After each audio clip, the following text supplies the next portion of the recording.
Olá pessoal, nós falamos aí na parte 2, né, que nós começamos aí abordando o assunto aí sobre como essa nova era pretende reunir todas as religiões em uma só religião, e nós falamos um pouquinho sobre que todas as religiões elas têm um ponto comum, que elas buscam a vinda de um Messias, o retorno de um Messias ou do seu líder. E nós vamos estar abordando aqui, né, com relação ao budismo.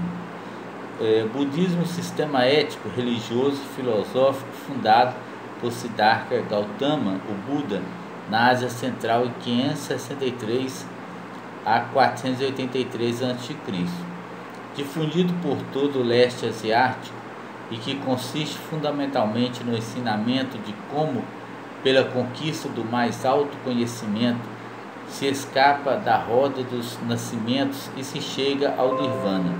Por volta do século III, separaram-se dois ramos diferentes, o budismo Hinayana e o budismo Mahayana.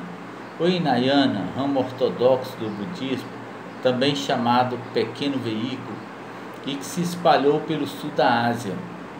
O Mahayana, ramo do budismo, também chamado grande veículo, difundido principalmente por todo o norte da Ásia, e que se opõe ao budismo primitivo por considerar que, muito embora a aspiração final deva ser o Nirvana, deva este, por compaixão, ser adiado, a fim de que o sábio possa dedicar-se a ensinar aos outros o caminho da salvação. Então são vários sistemas religiosos, né, como o Brahmanismo também, que é uma organização religiosa, política e social dos Brahmanes, voltada à utilização litúrgica do Veda, que é um conjunto de textos sagrados, hinos laudatórios, formas sacrificiais, encantações, receitas mágicas, que constitui fundamento da tradição religiosa do brahmanismo, do hinduísmo e filosófico da Índia. Então são várias manifestações religiosas onde eles vão tentar aí uma junção para que se una, né, a uma religião, né? São sistemas filosóficos onde eles vão tentar juntar essa ideia, pegar a principal ideia difundida de cada religião e, a partir dessa ideia, formar uma religião só. Como iniciou o movimento Nova Era? É uma pergunta. Como que esse movimento ele iniciou? A própria origem do movimento explica bem o seu caráter.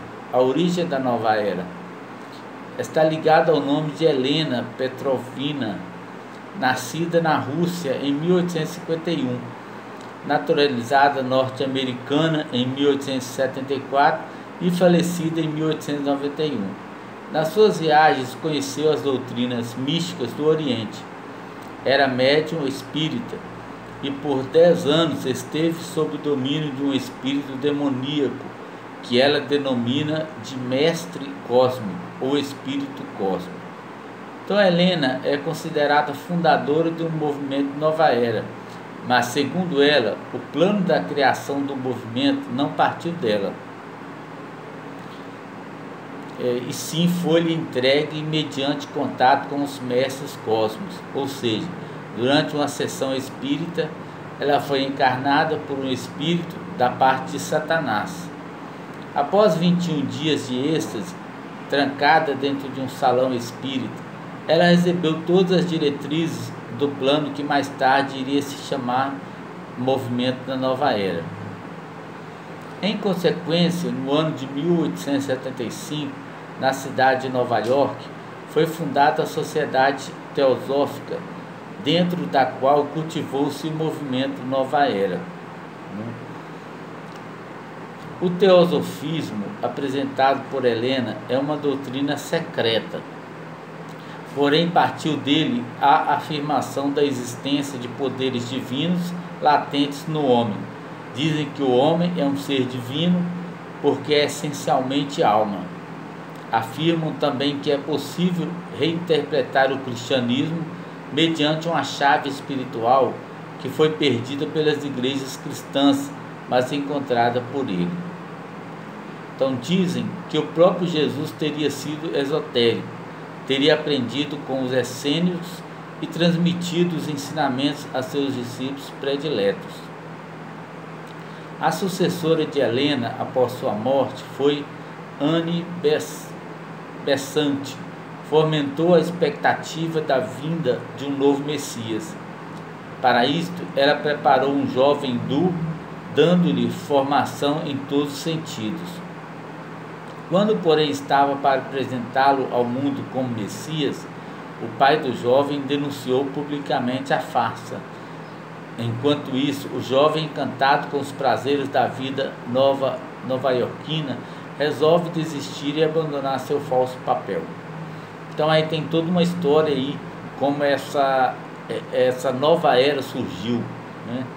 Então a terceira presidente da Sociedade Teosófica foi a inglesa Alice Bailey, que, tendo imigrado para os Estados Unidos, ficou sendo reconhecida como suma sacerdotisa da nova era.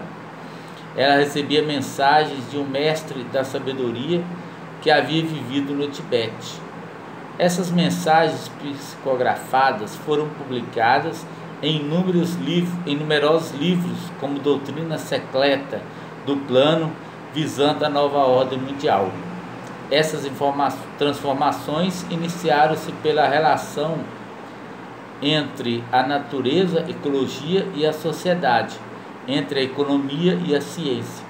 Tudo deve transformar-se para uma grande unidade plena, total. Deus e o mundo, o espírito e a matéria. Tudo deve transformar-se para uma grande unidade plena, total. Deus e o mundo, e o espírito e a matéria, o homem e a natureza, o corpo e a alma, o eu e tu, tudo deverá tornar-se uma grande unidade animada de espírito. Então aí nós vemos que as possibilidades, né, as transições que ocorreram entre alguns fundadores e algumas pessoas que se alinharam a essa nova era, essa nova ordem, e foi passando aí essas ideias, né, de se tornar aí um grande movimento.